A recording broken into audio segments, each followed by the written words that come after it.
को पीटा था, नेता को पीटा था। अरे मार के देखो, जिस इंस्पेक्टर की औकात है, जिस दरोगा की औकात है, मार के देखो मुझे। सालों आगे लगा दूंगी थाने को हम। मैं देखता हूँ कौन बचाता है इन्हें। बुलाओ चित्र को, अंदर मैं बात करता हूँ। मुझे जेल भेजो।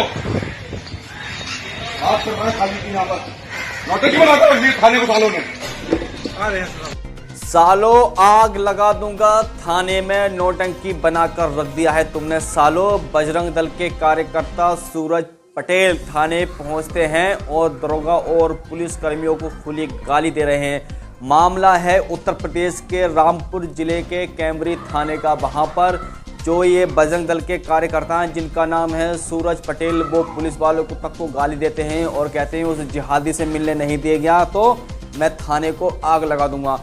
और आप ये समझ सकते हैं कि ये हिम्मत सिर्फ बजरंग दल ही वाले ही कर सकते हैं या फिर आरएसएस वाले ही कर सकते हैं। अगर इस शख्स की जगह अगर कोई मुसलमान भूल कर भी ये लफ्ज़ इस्तेमाल कर लेता तो अब तक आप जान सकते हैं उसके साथ क्या से क्या हो गया होता। उसके घर बुलडोजर चल गया होता, जो आम बात है। उसकी ऐसी तैसी मार दी होती, उसको लाखों धाराओं में उसके खिलाफ मुकदमे अब तक दर्ज हो गए होते, मगर इन भाई साहब का ना कुछ हुआ है और ना कुछ होगा।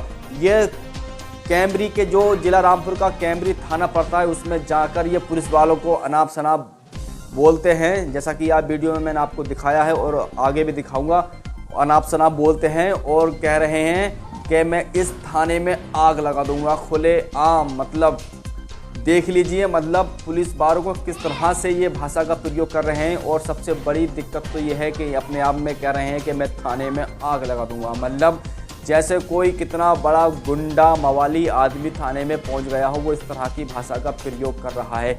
ये जो बजरंग दल के कार्यकर्ता हैं, असल पूछो तो थाने में पुलिस वालों की इतनी पावर नहीं होती जितनी इन बजरंग दल वालों की थाने में पावर होती है।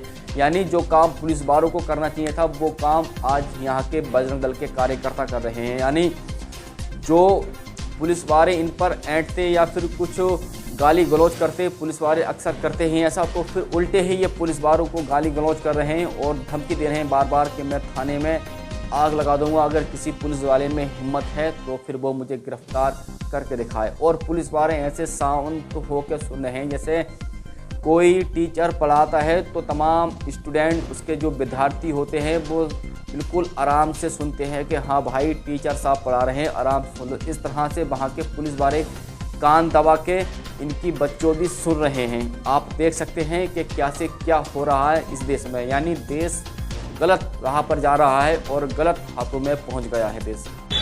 इन्हें शर्म आनी चाहिए कि मैं करने क्या आया हूँ। हिंदुत्व के लिए मर रहा हूँ और माधव मैं बाहर से आ रहा हूँ अपने गाँव से, मिनट से चल के आया हूँ यहाँ पर। इन्हें शर्म नहीं आ रही है। अपने दबंगई में रहते हैं।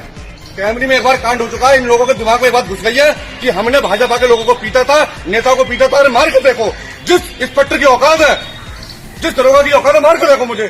सालों आगे लगा दूंगी थाने को हम। मैं देखता हूँ कौन बचाता है इन्हें। बिहार की हिना परवीन के छोटे छोटे बच्चे हैं। आरोप है कि कुंदन कुमार और चंदन कुमार ने हिना को अगवा कर उसके साथ दरिंदगी की है और फिर उसे मार डाला है। अब बच्चों का क्या होगा? हिना को क्या इंसाफ मिल पाएगा?